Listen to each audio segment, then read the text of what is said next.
اعوذ باللہ من الشیطان الرجیم بسم اللہ الرحمن الرحیم۔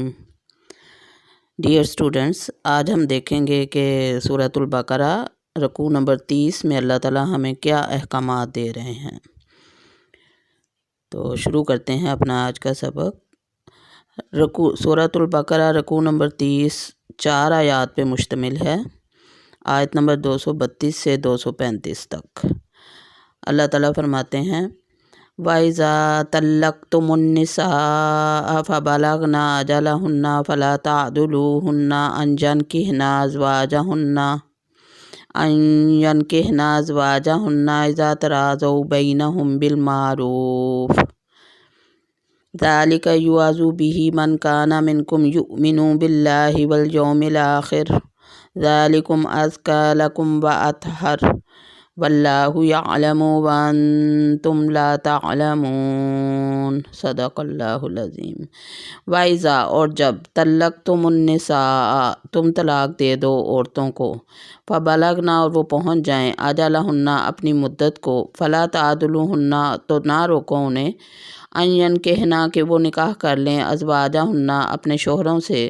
اذا جب تراضوا راضی ہوں وہ، بینہم آپس میں، بالمعروف دستور کے مطابق۔ ذالک یوعظ بہ اس بات کی نصیحت کر رہا ہے، من کانا اس کو جو، منکم تم میں سے، یؤمن ایمان رکھتا ہے، باللہ اللہ پر، والیوم الآخر اور آخرت کے دن پر۔ ذالکم ازکیٰ لکم واطہر یہ تمہارے لیے زیادہ پاکیزہ اور زیادہ ستھرائی کی بات ہے۔ واللہ یعلم وانتم لا تعلمون اور اللہ جانتا ہے اور تم نہیں جانتے۔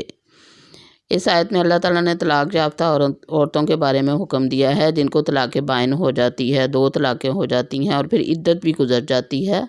تو پھر ان میں طلاق پڑ جاتی ہے۔ تو پھر یہ ہوتا ہے کہ شوہر اور بیوی، جس شوہر نے طلاق دی ہے اپنی بیوی کو، وہ دونوں اگر مدت گزرنے کے بعد نکاح کرنا چاہیں آپس میں تو وہ کر سکتے ہیں، انہیں کوئی روکنے کا اختیار نہیں رکھتا۔ اللہ تعالیٰ فرماتے ہیں وَإِذَا طَلَّقْتُمُ النِّسَاءَ فَبَلَغْنَ أَجَلَهُنَّ فَلَا تَعْضُلُوهُنَّ أَن يَنكِحْنَ أَزْوَاجَهُنَّ إِذَا تَرَاضَوْا بَيْنَهُم بِالْمَعْرُوفِ اور طلاق یافتہ عورتیں جب وہ اپنی عدت کو پہنچ جائے، یعنی اپنی عدت مکمل کر لیں، تو انہیں نہ روکو کہ وہ اپنے انہی شوہروں سے نکاح کر لیں آپس کے رضامندی سے، دستور کے مطابق۔ یعنی جن شوہروں نے انہیں طلاق دی تھی، 2 طلاقیں دے دی تھیں، عدت بھی گزر گئی تھی، اس کے بعد وہ رجوع کرنے کا حق نہیں رکھتے تھے، تو اس لیے اب دونوں میں نکاح ہوگا تو ان کو روکنا جائز نہیں ہے۔ اگر وہ آپس کے باہمی رضامندی سے دونوں پھر سے نکاح کرنا چاہتے ہیں تو اس میں کوئی حرج نہیں ہے۔ پھر فرمایا ذالک یوعظ بہ من کان منکم یؤمن باللہ والیوم الآخر تو یہ اللہ تعالیٰ نصیحت ان لوگوں کو کر رہے ہیں جو اللہ تعالیٰ پر اور آخرت پر ایمان رکھتے ہیں۔ ذالکم ازکیٰ لکم واطہر پھر فرمایا کہ یہ تمہارے لیے زیادہ پاکیزہ اور ستھرائی کی بات ہے، یعنی معاشرے میں اس سے امن و سکون ہوگا، کیونکہ اگر ایک بروکن فیملی ہے تو وہ اس سے بہتر ہے کہ وہ دونوں میاں بیوی دوبارہ نکاح کر لیں اور اچھے طریقے سے زندگی گزاریں، یہ اللہ کو زیادہ پسند ہے۔ واللہ یعلم وانتم لا تعلمون اور اللہ جانتا ہے اور تم نہیں جانتے۔ آیت نمبر 233 میں اللہ تعالیٰ نے رضاعت کے احکامات دیے ہیں۔ رضاعت کا مطلب ہے دودھ پلانا، بچے کو دودھ پلانا۔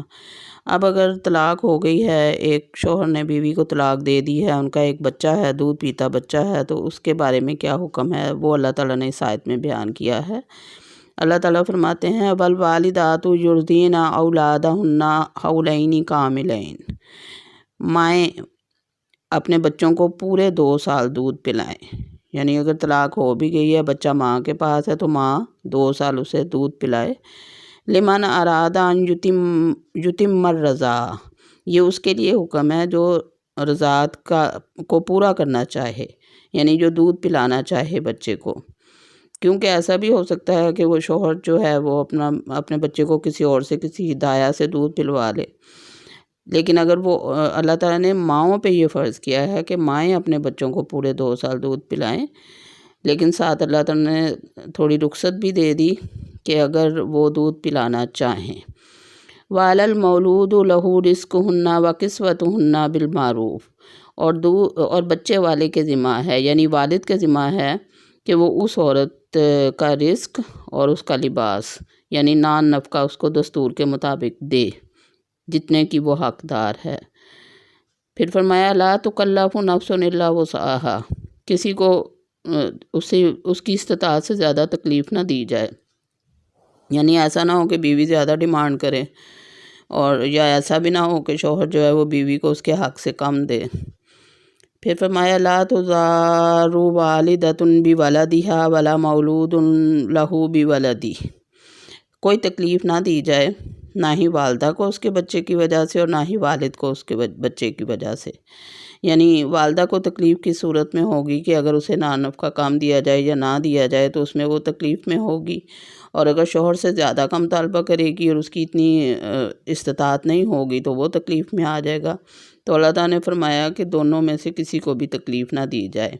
بلکہ ایمانداری سے اور خلوص سے ان معاملات کو نمٹایا جائے۔ پھر فرمایا وعلی الوارث مثل ذلک، یہی حکم وارث کے لیے بھی ہے، یعنی اگر والد بچے کا فوت ہو جاتا ہے تو پھر جو بچے کا وارث ہے تو وہ اس حکم کو پورا کرے، یعنی بچے کی والدہ کو اس کا نان نفقہ پہنچائے۔ فَإِنْ أَرَادَ فِصَالًا عَنْ تَرَاضٍ مِّنْهُمَا، پھر اگر وہ دونوں آپس کی رضامندی سے دودھ چھڑانا چاہے، فصالاً کہتے ہیں دودھ چھڑانے کو، تو ماں اگر دودھ نہ پلانا چاہے اور دونوں کی رضامندی ہو میاں بیوی کی، وتشاوری اور آپس کے مشورے سے، فلا جناح علیہما، تو ان دونوں پر کوئی گناہ نہیں، یعنی اگر بچے کو دودھ چھڑانا چاہیں، جیسے بچہ سال کا ہو گیا اور چیزیں کھانے لگ گیا، اس کا دودھ چھڑانا چاہیں تو اللہ تعالیٰ نے فرمایا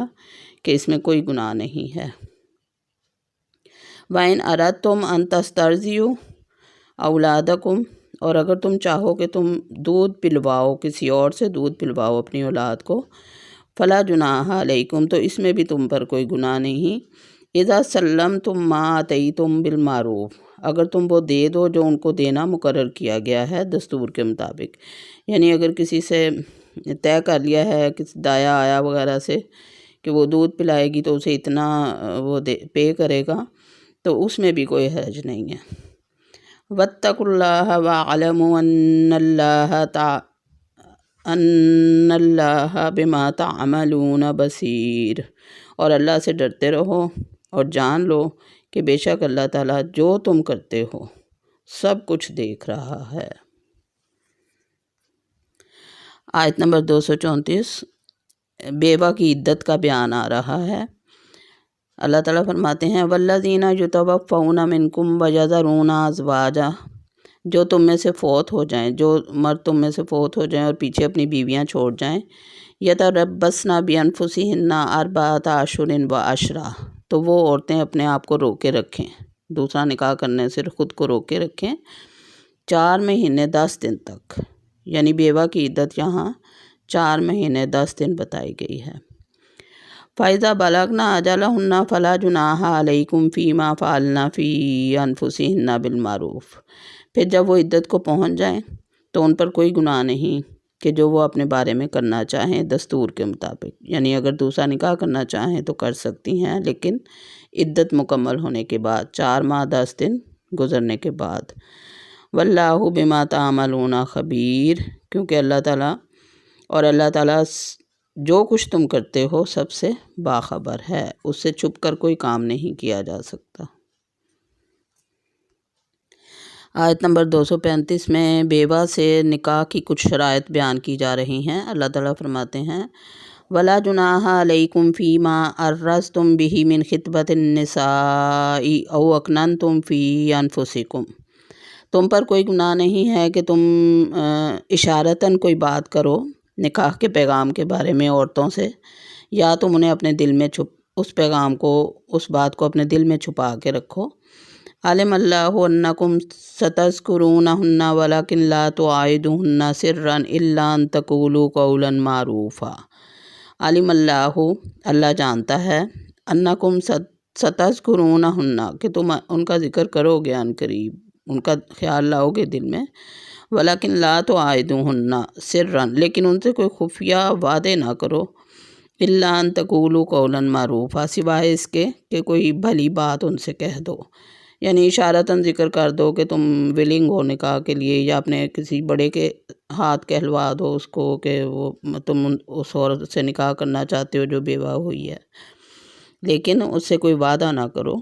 کیونکہ عدت کے دوران وعدہ بھی نہیں کرنا اور نہ ہی نکاح جائز ہے۔ ولا تعزموا عقدۃ النکاح حتی یبلغ الکتاب اجلہ، اور نہ ارادہ کرو نکاح کی گرہ پختہ کرنے کا، یعنی نکاح کا ارادہ نہ کرو یہاں تک کہ لکھا ہوا اپنی مدت کو پہنچ جائے، حتی یبلغ الکتاب، یہاں تک کہ لکھا ہوا یعنی شرعی حکم، جو اللہ نے حکم بتایا ہے 4 ماہ 10 دن جو رکھے ہیں عدت کے، اجلہ اپنی مدت کو پہنچ جائے تو تب نکاح کا ارادہ کرو۔ وَاعْلَمُوا، اور جان لو، ان اللہ، بے شک اللہ تعالیٰ، یعلم، جانتا ہے، ما فی انفسکم، جو تمہارے دلوں میں ہے، فاحذروہ، تو پس اس سے ڈرتے رہو، وَاعْلَمُوا، اور جان لو، ان اللہ غفور حلیم، بے شک اللہ تعالیٰ بخشنے والا اور حلم والا ہے۔